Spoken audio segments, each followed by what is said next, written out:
already scheduled. So we need to make sure that that's situated properly. Important question: did you buy a body pillow? Yes, I bought an NL body pillow. Amen. Let's go. Let's go. Hell yeah. Hell yeah, brother. Hell yeah. I bought a few things actually.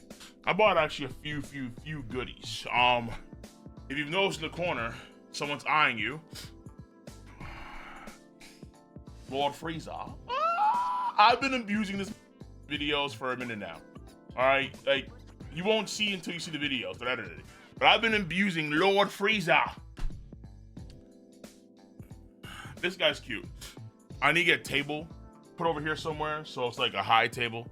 Yeah, that's a freezer can. I got a whole bunch of cards. I'm gonna do a stream one of these days.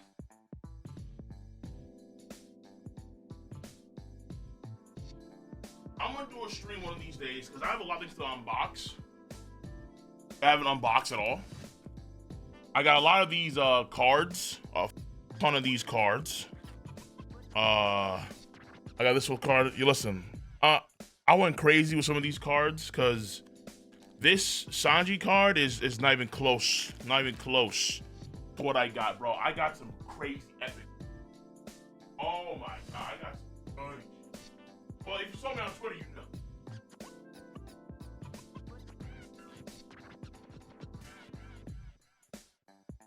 But I did get a bunch of things from the One Piece trading card game. A bunch of things.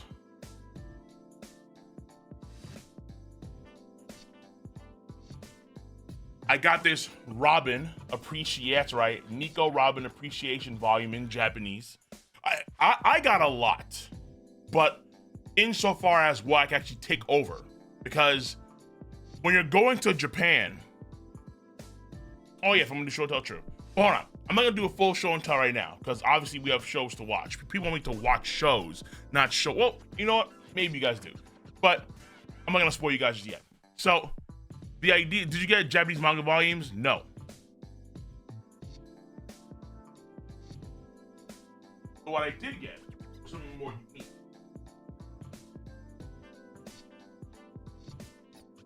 Shoutouts to Otter, Library of Ohara. Was when I met him over there.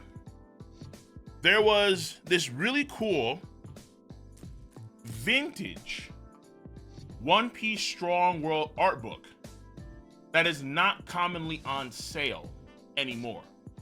Either that or just out of print. You just can't get it anymore, right? And so I got it. This is a One Piece artwork where Oda drew out all of these animals from One Piece, and that's like one of my favorite movies for One Piece, Strong World. I love Strong World. I love Shiki. And this is something that I got in a place in Akihabara that's like a more, like it's out of print, you can't really get it, and I got it. Come on. Mine. I got family some shit. I got my dad some Dragon Ball stuff. I got my brother some Bleach stuff. I got my mom some cutesy uwu shit. So yeah, I got a few things for a lot of people, you know. But if you're going to Japan, okay. So when I went to Japan first time, obviously, I just came back a few days ago. We kind of winged it.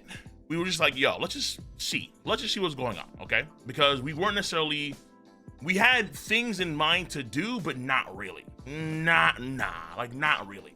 And the reason why we went there is because ultimately, it was to make up for us not going there during the pandemic. During COVID, we were gonna go there before, but obviously we couldn't because 2020 happened, and then for the past like 3 years, we were like, freeze! Life was on hold. So we went there, and holy shit, it was a great time. It was a fantastic time in Japan.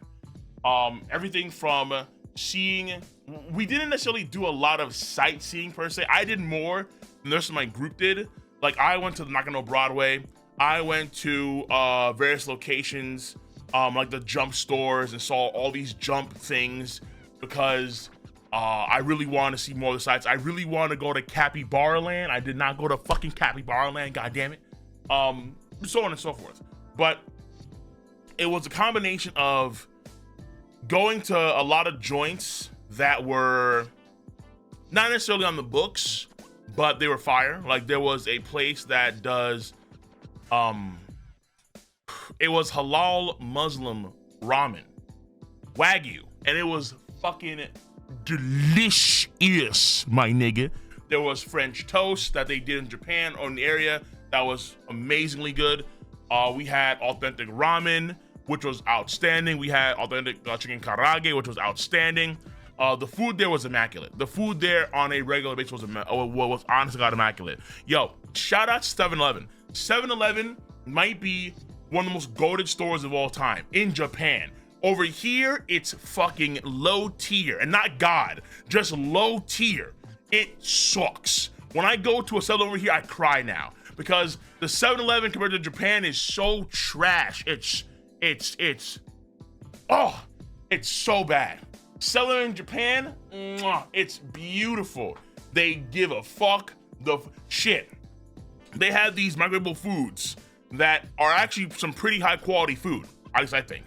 At least by let's say by American standards, they're high quality food.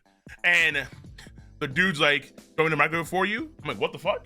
So he microwaves the food for me and then gives me all my utensils and shit. I'm like, dude, and it's all good shit. It's all good. 7-Eleven slaps, because if you ever go to Japan, there's a lot of these convenience stores everywhere, at least in Tokyo, because mind you, I didn't go to Kyoto, I didn't go to Osaka, we didn't go to fucking Hokkaido and that, no, we just stayed in Tokyo, okay?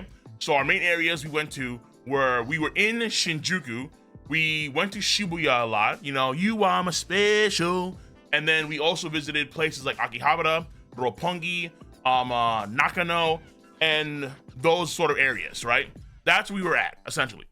And 7-Eleven, a store called Lawson's, and a store called Family Mart, these convenience shops, they are everywhere. They are literally everywhere. You can go one block and you'll see at least one 7-Eleven and one Lawson's on the block, guaranteed. And well, no, I didn't do any of the vending machine lines for pizza. Fuck that, no. But the vending machines there are very convenient though. They have some good drinks. Like everything seems to be, in terms of the food, it feels it's higher quality in the drinks, in, let's say, how they prepare a lot of the egg dishes, of course the rice dishes. A lot of the food is higher quality. Even the burgers seem to be higher quality meat. The chicken seems to be higher quality. Not necessarily, let's say, in terms of, it's more fresh, I'll put it like that, okay? I don't know if it's actually higher quality, like the chickens are bred in a better way in Japan than they are in America. They probably are, honestly, given how we have so many factory farms.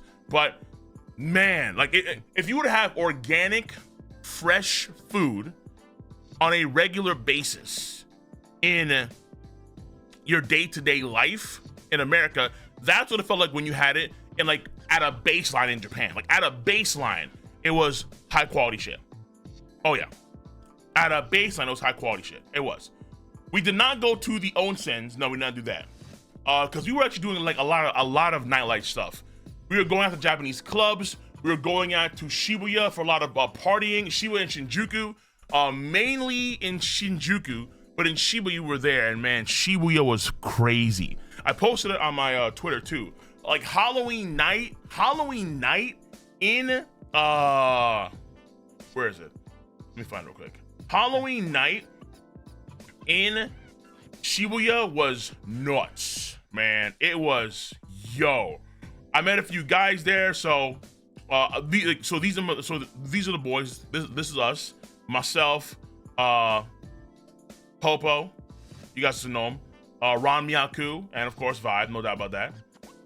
This was me during. I met a guy who does a channel for fighting game stuff.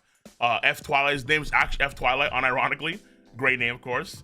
And I was dressed up as Black fucking Goku. I was Black Goku, or Froku, in Halloween. And man, the Froku energy was ridiculous. In Shibuya, I was walking around Shibuya, Listen, Black Goku and Shibuya right now, man. I'm gonna cook. I just did like 30 fusion dances, and I'm gassed, my man. I was gassed. Bro. Yo. No, what's up? It was great. What's up, bro? What's up, What's up, bro? What's up, bro? What's up, bro? What's up? Yeah.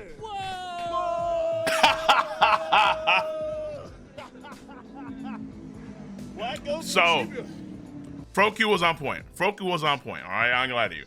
I thought it was kind of like ridiculous, but the epic factor, yeah, Revan's right here. Huh. The epic factor. Hey, it's me, Goku, just in the middle of the hallway. So, Shibuya Halloween was great.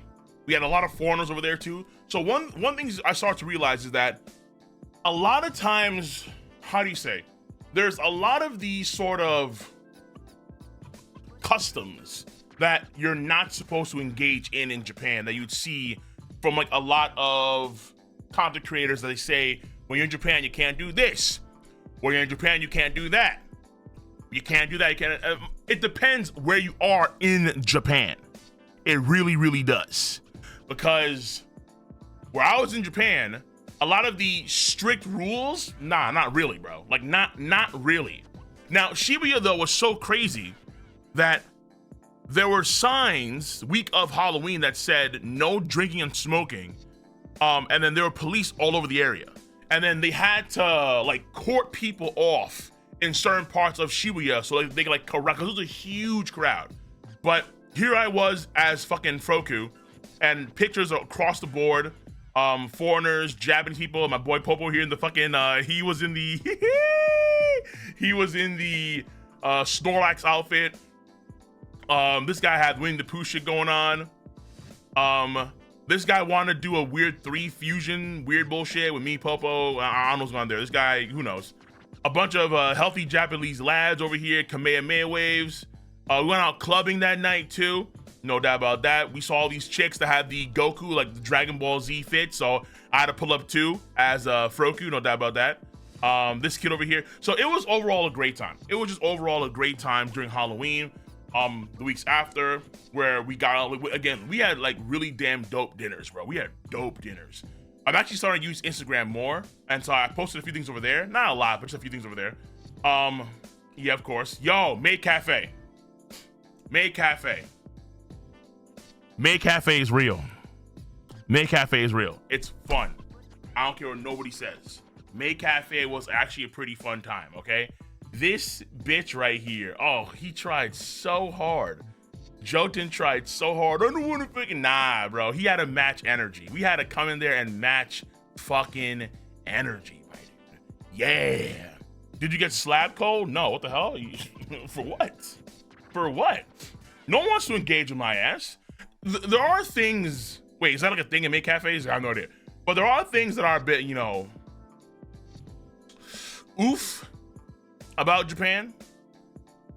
Or at least in the area I was at.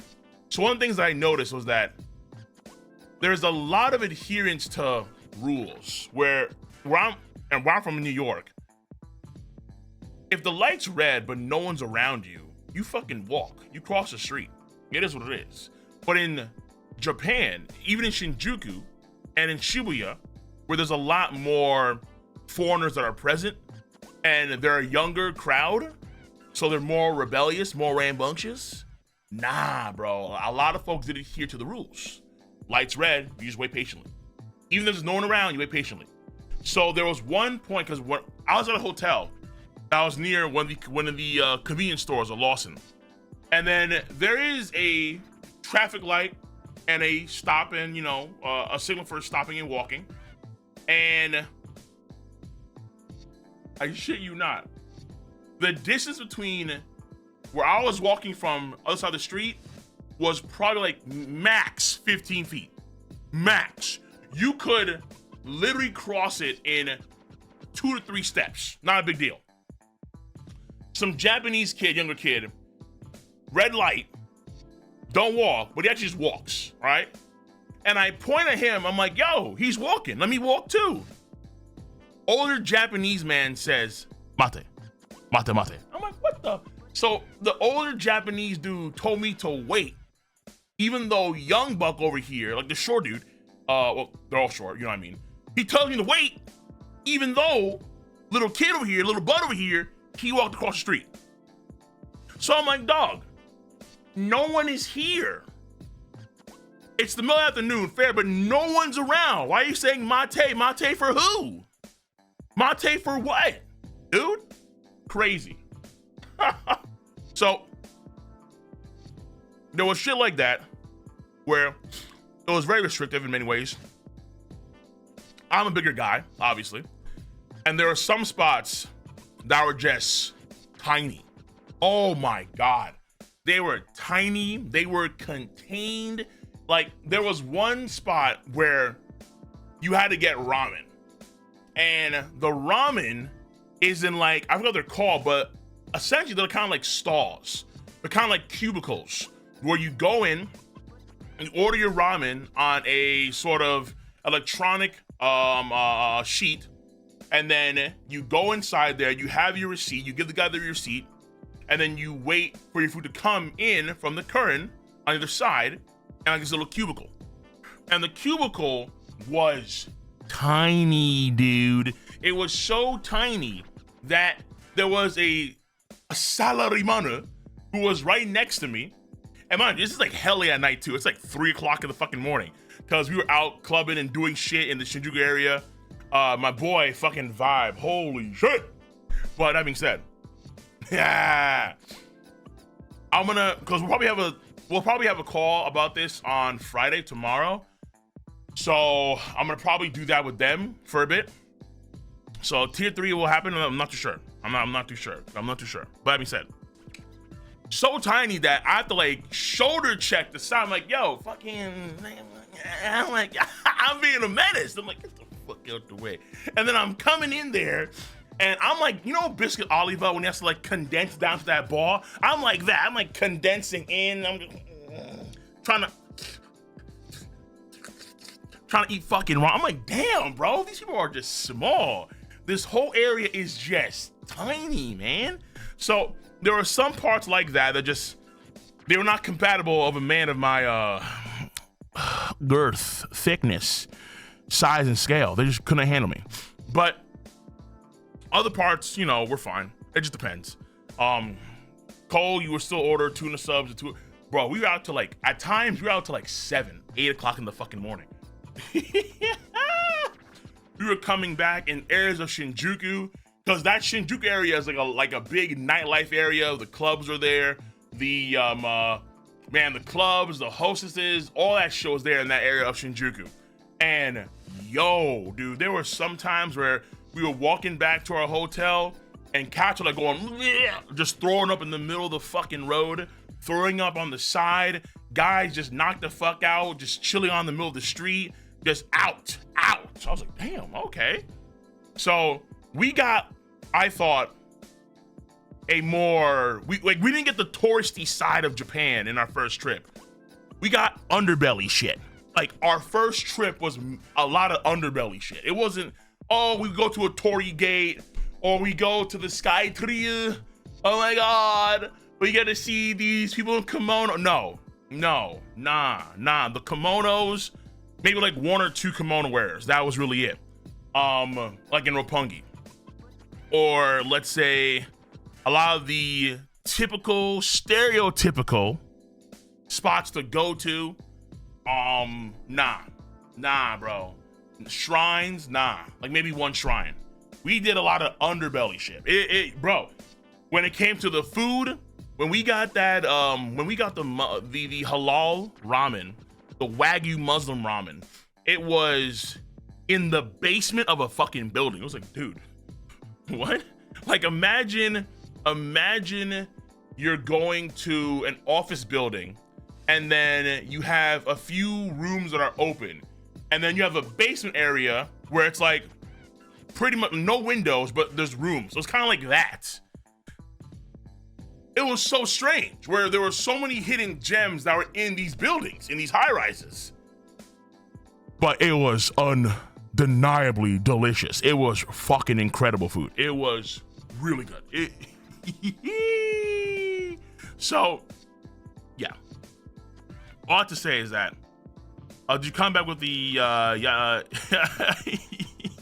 you kind of clogs, bro, on some Urahara shit? Nah, bro. We did not do that. Hell no. Hell no. We had some good ramen though, for sure. We had some authentic ramen. This ramen was pretty solid, though. The ramen that I had, I would say the best ramen I had was the Wagyu ramen that the Muslim guys are doing in the basement. It was good shit. Yeah, we did see a few sites here and there, like this 09 building from Shibuya, this Godzilla thing in the Shinjuku area. We went to the Shibuya crossing, where it was like, this crossing is huge. This crossing is massive, and this is not during Halloween. This is like a few days before Halloween. Like you said there, right? So like this is like 5 days before Halloween. It was a lot of folks that are going across this crossing over here. A lot of folks, and then you kind of see, boom, like you can see how there's these signs. Is there another sign here? No. There are these signs, the big signs that said, you know, no drinking and no smoking on the Shibuya street, shit like that. Because I guess whatever happened last year, because of JJK, there was so much chaos, there was so much going on that they had to regulate this whole area. They had no other choice. They had no choice. Whatever happened last year. So we had sushi. This French toast was incredible. This French toast was, honest to God, fucking incredible, bro. It was incredible. For sure, because we are going back there. When we go back there, we're getting this for sure. The sushi was good though. I'm not gonna lie to you. I don't know if it's the wasabi or if it's like the raw fish. I'm not really a big fan of sushi. I'm not a big fan. All right, I tried it, but when I was eating the sushi, part of me really felt like I was eating shrimp. Okay, like the same sort of feeling I had in my throat, where it started to get itchy and raspy. I wanted to kind of like throw up a little bit. Maybe it was the wasabi, maybe it was the bluefin tuna. I'm not sure what was going on there exactly, but I need my shit like a little bit charred, a little bit cooked for the for like the raw fish wasn't cutting for me personally. All right, maybe that was bad. Maybe it was. Oh yeah, there were parts like this too, like just crazy ass alleyways, just like yo. And at nighttime, this is like almost end of the afternoon, but at nighttime these alleyways were spooky as fuck, man. Shit. Well, yeah. So Japan. Oh yeah, this is the.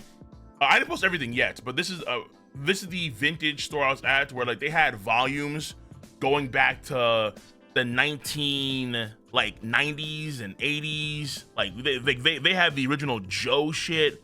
They had like original Hunter x Hunter shit. Like some old school Dragon Ball. Like Inuyasha was still being publicized. Like they had old stuff, man. Old stuff. So. But yeah, so I had a lot of fun in Japan for sure. It was a great time. It was a great time. And it was so damn good. We were going, oh yeah, there was a Yu Yu Hakusho pop-up in Ito Yokoro. So the Grand Tree, a mall, essentially. And okay, it was a little pop-up spot for Yu Yu Hakusho, appreciation for the goats. That was nice to see. There was like a lot of love for Yu Yu Hakusho. In fact, hold on, so I will say this too, okay? One last thing, all right? Before we start watching the anime, okay? One last thing.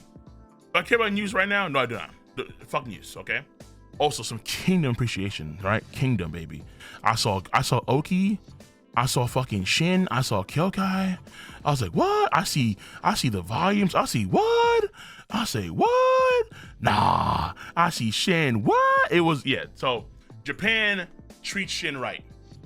And then there was this card right here. So let me confirm.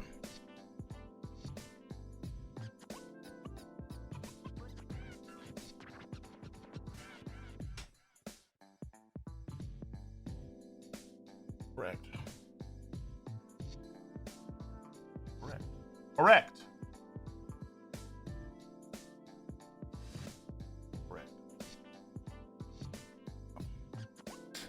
So you can do the math on that one. But I bought it. And now I'm in the card game. Now I'm in the One Piece card game scene, okay? Because this card was signed by Ichiro Oda.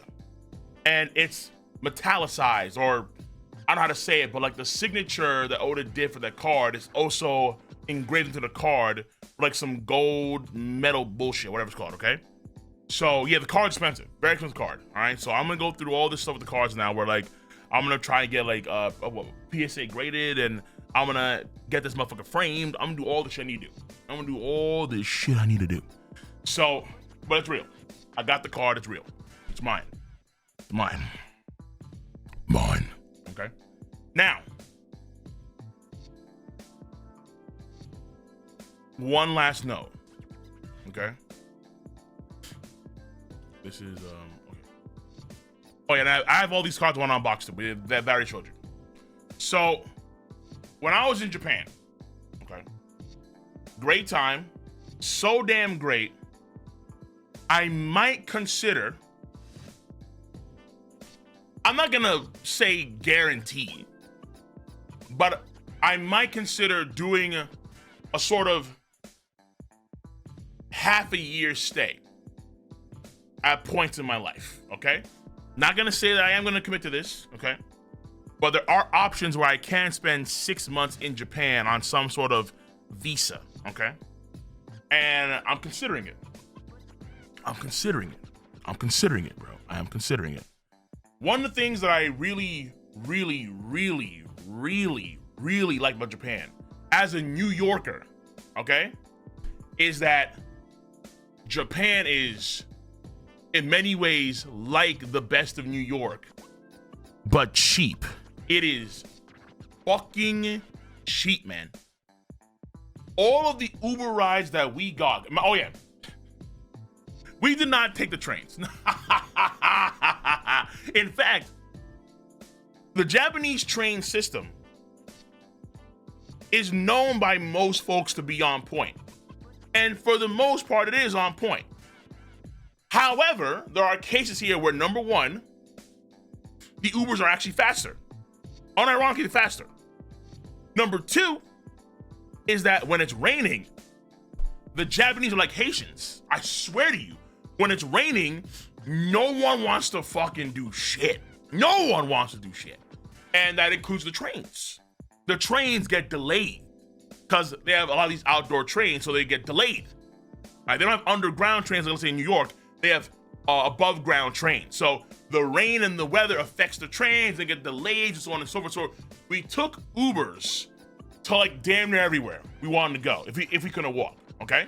So Japan is not perfect, okay? They're not systematic where every fucking time it's gonna be there on time. No, if it's a rainy day, the train's coming late, guaranteed.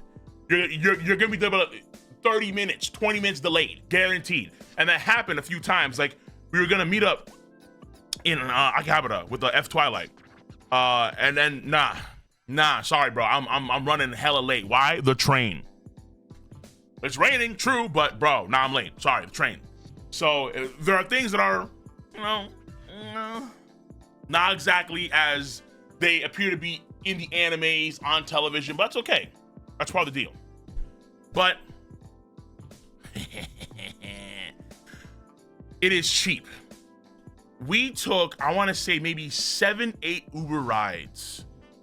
No, more than that probably. Way more than that actually. Probably to I want to say, I want to say maybe like 13 Uber rides for the entire trip, right? Because it was a 2-week trip. There were some days where we were just walking around the area. Other days where we were just, taking Uber rides. And I promise you, with all of these Uber rides combined, that would match maybe like 2 to 3 Uber rides in New York, in Brooklyn. That's how cheap it was, like 13 to 3. The dollar to yen ratio is nuts. It is nuts, bro. And will it stay that way? I don't know. But it is cheap. It really is. We were getting these big ass meals. We were getting these fucking huge meals, some of us. And they were like $25. I was like, dude, what? It was like a plate of like this plate of ramen right here, right?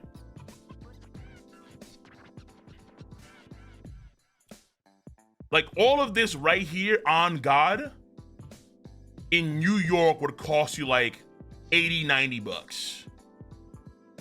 In Japan, it's like 25 or 15 even. It's like, there ain't no shot, but it is. Like each bowl probably like 5,000 yen. It was unbelievable. It was like, there's no fucking way. It was just no way. But that's what was going on. And now and it was happening consistently. Consistently. Every fucking time we went out, it was like, bro, we went out. The quality of the food is organic. At least it feels fresh, way more fresh than, let's say, American food, or at least American processed bullshit, right? And it was cheap. And when you're in Japan, I think it's both a negative and a positive in some respects. I think more of a positive than a negative, because it kind of gives you a sense of security that you don't get in a place like New York, of course. But because everyone is so adherent to the rules, I think a lot of Japanese culture is kind of embedded in not getting in a lot of folks' way. Like, you don't want to impose your issues or your shit on other people. And that's why when we went to, let's say, the ramen place, some folks were like, the ramen joints were like sectioned off, like it was cubicles.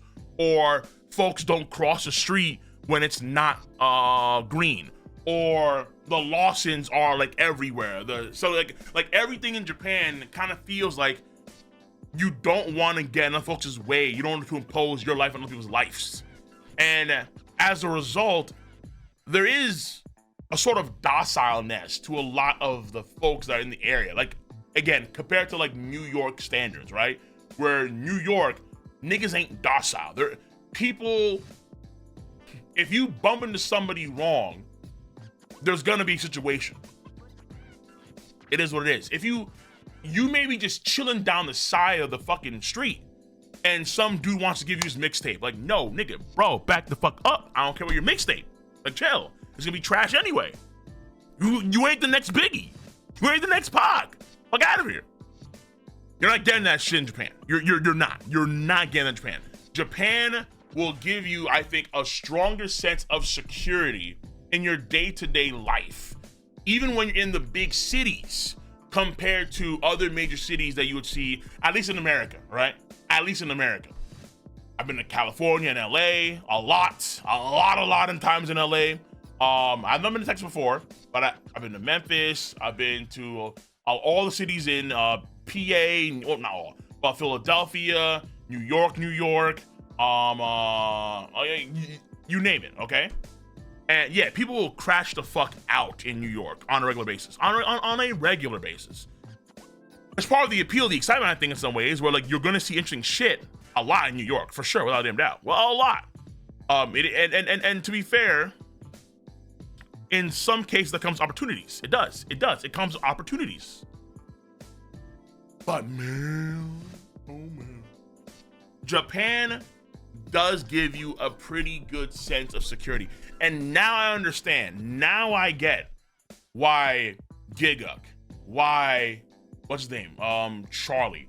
That's a part, not like Penguin Zero, but I forgot his name. The white dude's a part of Giguk's whole thing. So you have the anime man, you have Giguk, and they have the white guy, I forgot his name. But now I know why they live there, right? Now I know why I think PewDiePie lives there too. Like, I get why a lot of content creators or folks abroad move to Japan. Or, yeah, right, the Trash Taste guys, exactly, right? Connor, there you go, not Charlie, Connor, yeah, Connor, right, that, yeah. I get now why a lot of these, Joey and Connor, right, I get why now they moved there. I get it, I understand it. To be fair, only been 2 weeks in there. Only 2 weeks. But I do want to experience more. Absolutely I do. South Korea, me and my boys, we had South Korea as like the undisputed #1 trip we've had in our lives. Japan crushed that shit within like 2 days. It was like literally. Dude, the stories this fucker right here has. I listen, I'm gonna let him say what he's gotta say. Okay? I'm gonna let him say what he's got to say. Okay, this fucking gooner right here, bro. I'm gonna let him say what he has to say. Okay, but the stories we all got, shit, dude. And it was day 1 or day 2 or day 3. It was okay. Hold on. Even though South Korea was amazing, nah. Japan cleared, and it was crazy what was happening even after it clipped South Korea. Crazy. Okay. I'm gonna let